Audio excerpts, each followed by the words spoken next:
Welcome, travelers, to my realm of nightmares. Allow me to be your personal assistant. Come in, take a seat, get comfortable. For when you step into my realm, there's no stepping out.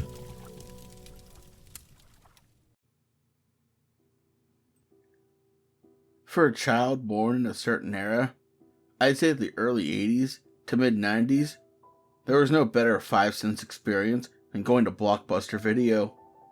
Yes, I could have said a general video store. I realized many towns didn't have a Blockbuster, but a simple store that provided the same services. In fact, I didn't have a Blockbuster within 100 miles of where I grew up. But there was just something more magical about that glowing blue and yellow ticket on the marquee welcoming you home. Welcome, traveler. Please take your pick of over 1 million titles for a very affordable cost. I grew up in the upper Midwest in a rural farm area. Our town was a typical small town, the kind that closes at 7 p.m. To be clear, the town part had one street with everything on it, like the Old West. The grocery store, the gas station, the bakery, you get it. I don't mean to make it sound like I grew up in the little town of the prairie, but it was the modern equivalent of that. I'm getting a bit off track. I'll wrap it up. Even though I was in a small hick town, even we had a video store. It was a magical place. I still dream of it. There are maybe 5 rows of movies and an entire small room full of video game rentals. It's pretty ahead of its time, being that the NES and Sega were still just starting. I was probably 7 or 8 when video games joined the party of being rented along with movies. Jump with me now. When I'd say I was about 10 years old, my parents drove me downstate to see relatives. I must have been on this trip with them a few times, but my brain remembered something very special this time. The first time I walked into a Blockbuster video store. My parents and I were going to have a movie night with these relatives. Honestly, I can't even remember the relation now. Some cousins, maybe my dad's sister, I don't know. So the adults discussed what kind of food to get and how we would find a movie. The original idea was to go to the theater, as was much more common in the early 90s. Well, we just got this big video rental place around the corner. Let's get a movie from there. An out-of-body voice said, I'm imagining this the best I can. I'm imagining the adults made nodding gestures and were pleased with themselves. I also imagined the least drunk person drove us there, in a huge family van with us kids inside. Again, 90s. Imagine the first time you walked into one of these bad boys. Luckily, I don't have to. I can see the majestic place of reels like it was just yesterday. This particular Blockbuster occupied the corner of whatever strip mall we were in. The huge plate glass almost took up the entire face of the store. This was a staple of Blockbuster. You could see the 100 rows of videos ready to be rented for a one-time fee, just for your own personal viewing pleasure. The light was so bright from the outside, but when you entered the store, it wasn't harsh at all. It was warm. The glow of the store was almost yellow. Like the theme color, it was comforting. And the smell? Well, don't get me started. Okay, I'll get a little started. It's been well documented how the video store smelled. It was a mix of plastic, candy, and popcorn. I tend to agree. But I'd argue this is some kind of re-remembering by us Gen X and millennial folk. I would submit that it is the feeling you remember. We associate being young, free from responsibility, and enjoying popcorn while we watch a movie. I mean, the store couldn't possibly smell like popcorn or candy. It was just available for purchase. Also, it could seriously just be the way the carpet smelled in Blockbuster.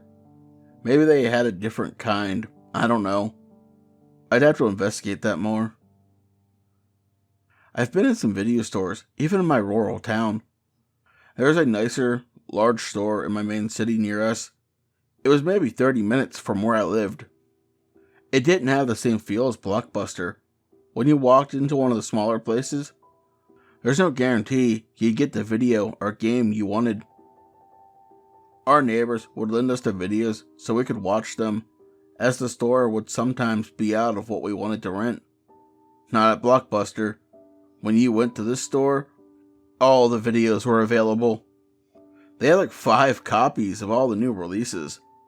They probably had like 2 copies of all the popular video games.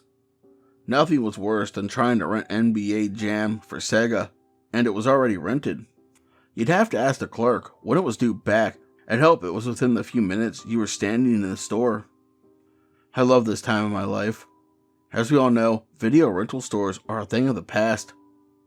It was a natural progression of how we consume media. It's for the better, too, don't get me wrong. I thoroughly enjoy being able to stream anything I desire. I love being able to watch anything I want, whenever I want, on YouTube. I also miss it, as much as my generation does. I hope I was part of the last generation born before the internet, and can remember what that time was like. The time before social media consumed our every minute. I now live in a fairly large city. Back in the early 2000s, I knew our local Blockbuster was going to close. Netflix was coming up like a juggernaut. Red boxes were popping up everywhere, making the routine of renting easier than ever, but soulless. I decided to visit Blockbuster and make one big night of renting a few movies and maybe a game. I went to get a Jiffy Pop popcorn and some movie theater candy. Even though I could get it from any store, I wanted to get it one more time from the movie store and quench my ever-growing childhood nostalgia. I woke up like it was Christmas morning. I was up at 6 a.m. I called the store the night before, confirming that they would be open. Yes, sir. We will be open from 10 a.m. to 8 p.m. Good. It's only 4 more hours until I can enter the Church of Film. I don't remember what I did to prepare for this. I just pick it up as I'm pulling into the parking lot of Blockbuster. Staring into the store transports me to my 12-year-old self. The giant windows, the windows to the soul, allows me to see the cold, hard rectangle that housed little movie posters that adorn the film you're about to see next. Before you could Google or IMDb what movie you wanted to see, you had to read the back of the box. You had the chosen illustration on the front to help the visual. You can imagine the most well-known right now, the iconic clockwork orange cover, all white, with a black triangle housing the main character. Scrooge, the so-called Christmas movie, with a maniacally smiling Bill Murray holding a cigar with the moon in the background. Some movies you're most likely never seen, but you sure know the cover. If you walked around a Blockbuster in the 90s, there's one with an icon Stallone in his leather jacket holding some type of firearm. Cobra, not a small movie, but not one of his best known. You can picture it just from that. One has a monkey with symbols in the center of the box. You know the one. Monkey Shines is the name. I've never seen it. I'm standing right outside the door when I extended my left hand to open it. I let the escaping air from the store fill my nose as I closed my eyes. This is it. Complete feels from my childhood. The smell of Blockbuster. The smell of happiness. I'm so excited, I just take a moment to stand in time. I, for once, take in the entire store. I glance towards the counter, but don't see any employees. I don't mind. I don't need any help. Besides, they're probably in the back grabbing new releases to stock the shelves. I always took the same route, no matter what Blockbuster I've been in. You start new releases, and you follow around the premiere of the store. Then you go through the middle aisles, then you hit the games. Everyone did this, right? I picked out 2 movies and 1 game. I never seen Goodfellas. I know. Roast me in the comments. I don't care. I rented Saving Silverman, the rated R edition. I know it seems silly, but the rated R one added a lot to the movie. They had some old N64 games, and I rented Wave Race, my absolute favorite game from that console. What a night I had ahead of me, especially because I also grabbed some popcorn and a box of snow caps. I hustled to the cashier with my bounty. Still, no employees. Now that I think about it, no other customers either. The air started to get stale with this thought. Hello? I said, with a bit of concern in my voice.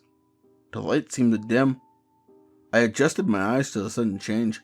I was about to leave, dropping my merchandise as I left the front door. I'm not a thief, just reaching for a piece of my childhood. Hi! A female voice boomed behind me as I stopped dead in my tracks. Slowly turning around, I observed a woman dressed in the traditional blue and yellow Blockbuster polo, tucked into khaki pants. Her smile unsettled me, but was somewhat welcoming. Oh, hi.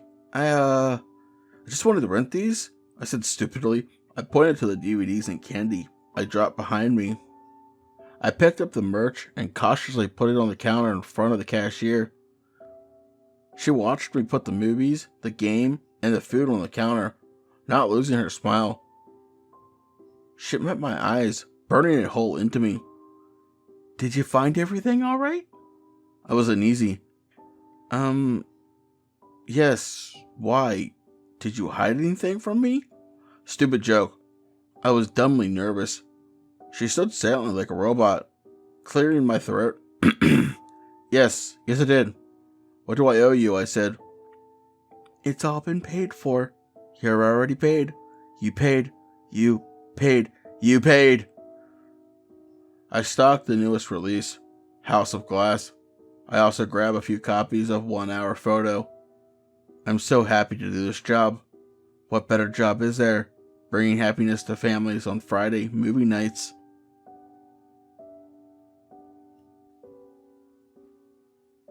Tonight's video was Make It a Blockbuster Night by Blake Blizzard. If you enjoyed this, chances are you'll enjoy his other content. The links to all his social medias will be in the description below. Please check him out. Let him know PA sent you. Hey, did you know I have merch? Well, I do, crazy, right? If you like to walk around representing my realm and gaining new travelers, the links to my merch store as well as all of my other social medias will be in the description below. As always, I'd like to say a special thank you to all my lovely Patreons. 242 reads. Seraphine, the Midnight Bard. Creepy Clown Girl. Mia Mina. Philia Noctis. Hair-raising narratives. Nightmare's Mistress. Lichen Trucker. And Nathaniel Nelson. If you'd like to join these lovely travelers but I led my fire, you can do so by becoming a Patreon as well. Just remember the support is always appreciated, but it's never expected. Please don't forget to like, comment, share, subscribe, and ding that bell if you're new for all future content, as it will really help push this video out into the algorithm and helps the channel grow. But as always, travelers, once you step into my realm, there's no stepping out.